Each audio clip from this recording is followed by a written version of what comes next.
A couple of months ago, I received a text from a woman in our congregation who had just discontinued treatment for inoperable cancer, and she was preparing her heart and her spirit for what was inevitably coming. She asked, as she had many times before, for prayers for healing, but she also asked for some help in thanking God for watching over her over the course of her life, and especially the last few years. She was looking for a way to express her gratitude. The last thing I wanted to do for this woman was to offer a whole list of what to say in prayer, or the best way to sit, or good things to read or listen to. So instead, I offered an invitation to simply rest in God's presence. I shared with her what I have learned to be true over the years when the words seem scarce. And that is that sometimes there just are no words. And even in those moments, God knows the thoughts of our hearts, whether it's gratitude, pain, concern for loved ones, or unrest in the world. Sometimes our best prayer times are simply being quiet and still and trusting that God is with us. To let go of our agendas, our lists, and our expectations that there must be a right way, and instead to rest in the assurance of a God that is bigger than all the ups and downs that we encounter. When we give ourselves permission to just be with God, we are reminded that God's abundance is so much bigger than our small vision of the world. My return text to her echoed the words of invitation that is shaping our congregational pause from Psalm 46. Be still and know that I am God. In moments of reflection, it's natural to come face to face with a deep longing to offer gratitude for all that we've been given. And we often hear news stories and journal articles that report on the benefits of gratitude. Apparently, offering gratitude can make us happier. It can reduce our stress and have significant impact on our mental and physical health, help us to be more resilient, and enhance our sleep.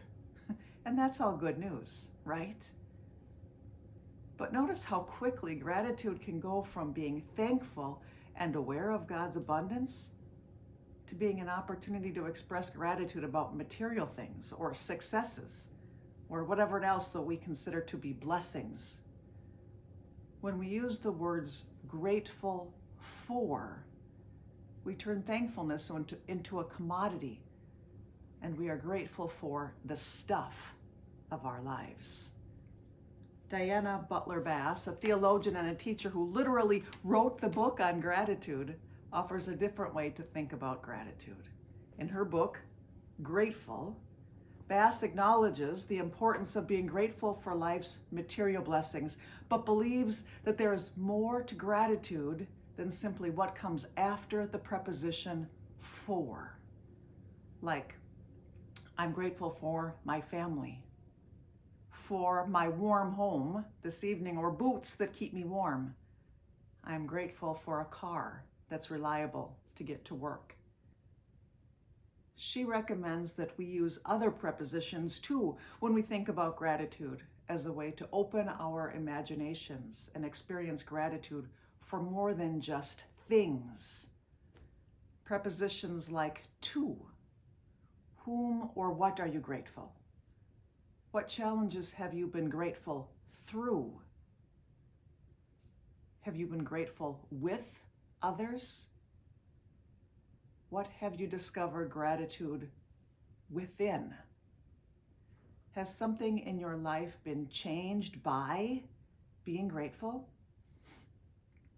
As an exercise of devotion this week, I'm inviting you to expand your vision of gratitude from simply thinking of things or a list that you are thankful for to include some of these other prepositions as you contemplate gratitude. Join me in trying this spiritual discipline that's offered by Diana Butler Bass.